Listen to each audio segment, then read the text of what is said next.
So from the last question, we know that the mass of ozone in the stratosphere is 3.2 times 10 to the 12 kilograms. The question tells us that the level of ozone in the stratosphere has fallen 6.0%. So let's use that to calculate the mass of ozone that has already fallen.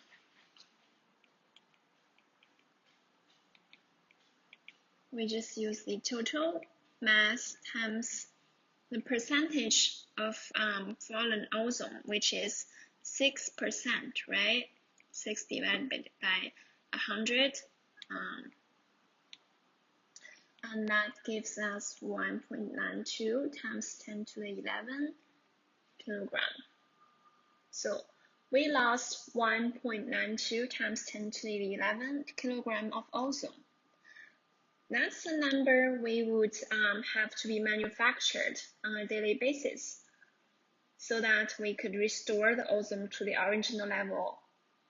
Now the question says that we are going to do it in 100 years.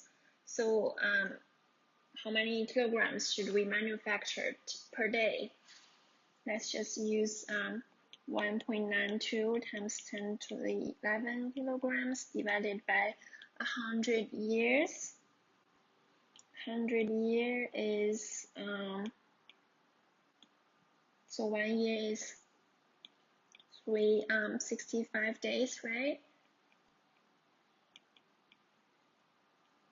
So that's 5.26 times 10 to the 6 kilograms per day. So we need to generate 5.26 times 10 to the 6 kilograms of ozone. Okay.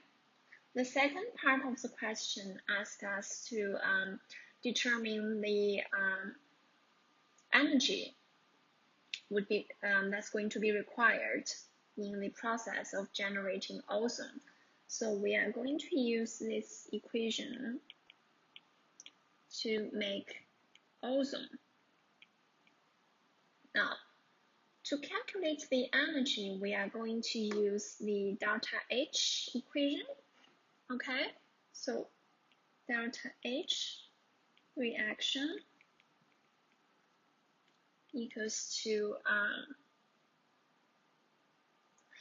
final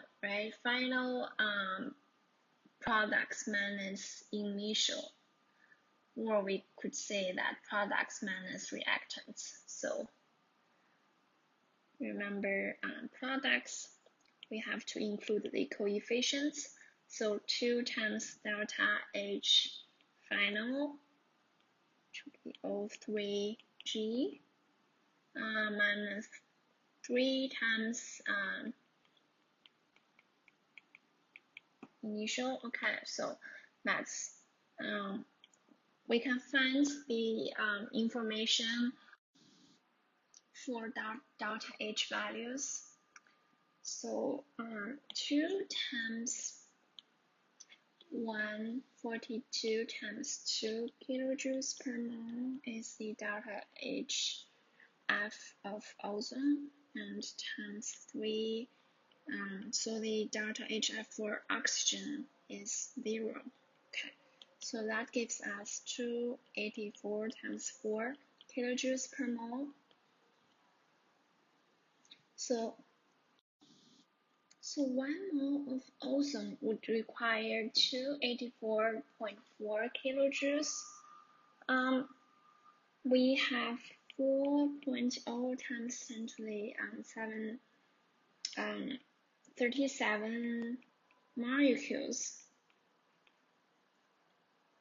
of ozone, right? So let's convert it to mole. Now using the Avogadro's number, we know 1 mole of everything has 6.022 times 10 to the 23 molecules times 284 times 4 kilojoules per mole. That's 1.89 times 10 to the 16th kilojoule. That's the total energy required to generate the ozone.